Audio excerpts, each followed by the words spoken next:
Gracias al cine, cuando escuchamos el número 300, nos viene a la cabeza un grupo de fornidos guerreros liderados por un rey aún más fornido. La película de Zack Snyder nos mostraba con datos históricos la gran batalla de las Termópilas. En casi 2 horas pudimos ver la increíble vida de Leónidas, el rey espartano que resistió la embestida del ejército persa durante 3 días.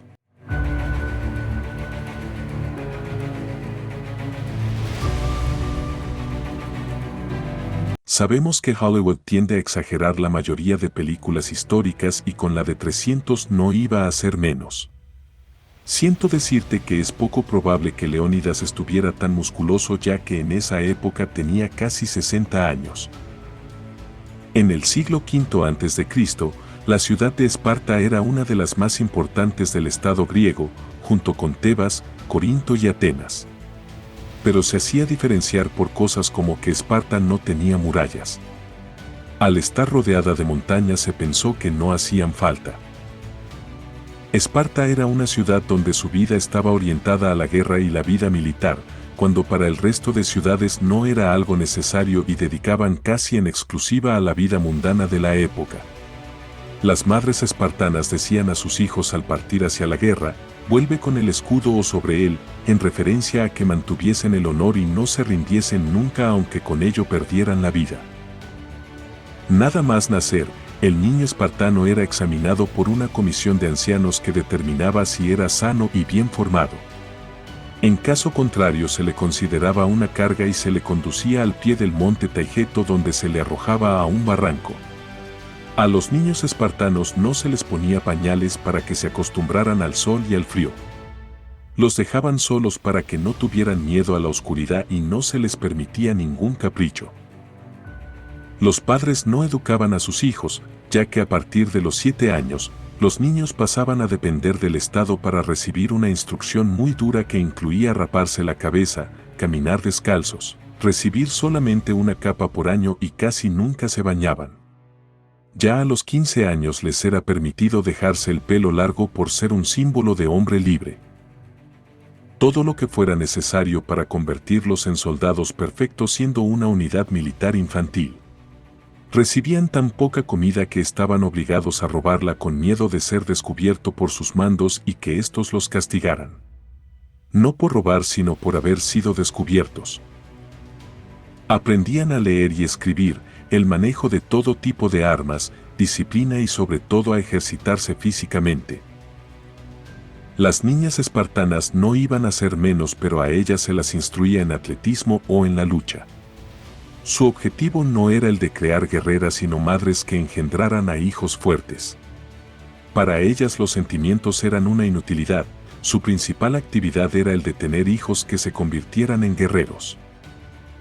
No era mal visto que un marido cediera a su mujer a un hombre más sano y joven para engendrar a luchadores de calidad. Esparta era gobernada por lo que podemos considerar 2 reyes de 2 dinastías diferentes. Ambos eran sacerdotes de Zeus y jefes militares permanentes. Según las leyendas mitológicas, esto sucedía desde que 2 hermanos gemelos descendientes de Hércules gobernaron al mismo tiempo porque no eran capaces de determinar quién de los 2 nació primero. Leónidas nació en torno al año 540 a.C. y llegó al trono en el 490 a.C. con 50 años de edad. Su nombre significa descendiente de León y reinaba con Leotíquida II. Leónidas se casó con su media sobrina, Gorgo, tenía por aquel entonces 16 años, 34 menos que su marido. Tuvieron un hijo, Pristarco, que heredó su trono nada más morir su padre. Para entender la famosa batalla de las Termópilas en el 480 a.C., es importante recordar que 10 años antes, los atenienses habían derrotado a los persas en la batalla de Maratón. Darío I, rey del imperio aqueménida, intentó conquistar Atenas en Maratón, pero fue derrotado pese a la superioridad numérica persa. Los atenienses bloquearon las salidas de la llanura y lanzaron un ataque, logrando que los persas huyeran después de perder aproximadamente 5.000 hombres frente a unas 2.000 bajas atenienses. Darío no comandaba el ejército personalmente y tras la derrota, comenzó a preparar una nueva expedición que no pudo llevar a cabo por fallecer. Su hijo, Jerjes I, asumió el trono y reunió un enorme ejército para vengar la derrota de su padre. Aunque Heródoto afirmaba que el ejército persa tenía más de 2 millones de hombres, los historiadores modernos creen que eran alrededor de 200.000. Antes de invadir, Jerjes exigió a las ciudades griegas que se sometieran a su dominio, pero los espartanos y atenienses rechazaron rotundamente estas demandas. Para agosto del 480 a.C., el ejército de Jerjes ya estaba a las puertas de Grecia, avanzando hacia el desfiladero de las Termópilas. Se mandó construir un puente de barcas en el estrecho de los Dardanelos para que su ejército pudiera cruzar desde Asia, pero cuando estaban a punto de terminarlo, una tormenta lo destruyó. Por ello, Jerjes ordenó que se azotara a las aguas del estrecho 300 veces como castigo y decapitó a los ingenieros. Agua amarga, este castigo te da el Señor porque te has atrevido contra Él, sin haber antes recibido de su parte la menor injuria. En agosto del 480 a.C., el ejército persa liderado por Jerjes se encontraba a las puertas de Grecia, aproximándose al estrecho desfiladero de las Termópilas. Este lugar, cuyo nombre significa puertas calientes debido a las aguas termales de la zona, era estratégico para la defensa griega. Varias ciudades griegas formaron una alianza militar contra los persas, poniendo a los espartanos al mando. Sin embargo, agosto era un mes de festividades religiosas en Esparta, las Carneas, y además coincidían con los Juegos Olímpicos, lo que complicaba la movilización militar. A pesar de estas dificultades, los 5 éforos espartanos permitieron que el rey Leónidas marchara a las Termópilas con una fuerza de 300 soldados seleccionados de su guardia personal, quienes tenían hijos varones para asegurar la continuidad de sus linajes. Leónidas no fue solo con estos 300 hombres, sino con un contingente de aproximadamente 7.000 soldados provenientes de diversas regiones griegas. El desfiladero de las Termópilas, en su punto más estrecho, medía solo 15 metros de ancho, lo que reducía significativamente la ventaja numérica de los persas y neutralizaba su poderosa caballería. Jerjes envió un explorador a observar a los espartanos, quienes se peinaban y decoraban sus melenas tranquilamente, siguiendo sus tradiciones antes de un combate.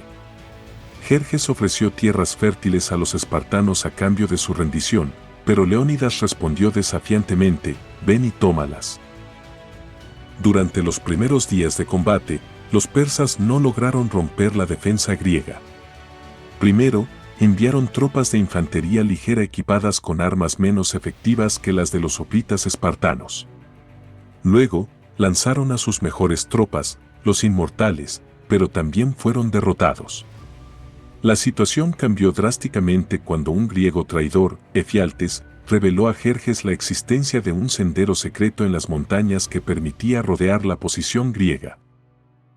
Jerjes envió a 20.000 hombres por este sendero, muchos de ellos inmortales. Leónidas, al conocer la situación, reunió a sus comandantes y decidieron que la mayoría de los soldados griegos se retiraran para salvar sus vidas, mientras él y sus espartanos, junto con 700 soldados de Tespias, 400 tebanos y 100 hilotas, se quedaban a luchar hasta el final. Este sacrificio permitió que el resto de los griegos pudiera escapar sin ser perseguidos por la caballería persa. Leónidas y sus hombres fueron finalmente masacrados. Jerjes ordenó decapitar a Leónidas y clavar su cabeza en una estaca, en un acto de venganza. Los persas avanzaron y ocuparon Grecia central, destruyendo las ciudades de Tespias y Platea y evacuando la mayor parte de Atenas. La población restante en Atenas fue derrotada y la ciudad incendiada. A pesar de la devastación, los griegos continuaron resistiendo. Apenas un mes después de la derrota en las Termópilas, lograron una victoria decisiva en la batalla naval de Salamina, lo que obligó a Jerjes a retirar la mayor parte de su ejército a Asia. Durante el invierno, los atenienses regresaron a su ciudad y al año siguiente, los griegos consiguieron derrotar definitivamente al ejército persa en las batallas de Platea y Mícala, recuperando el control sobre su territorio. El sacrificio de Leónidas y sus hombres en las Termópilas se convirtió en un símbolo de heroísmo y resistencia. Según las crónicas, su cuerpo fue recuperado 40 años después por los griegos y enterrado en Esparta, donde se erigió un mausoleo en su honor. La historia de las Termópilas y la valentía de los espartanos perduraron como un ejemplo de lucha contra la opresión, consolidando el legado de Leónidas y su ejército en la historia.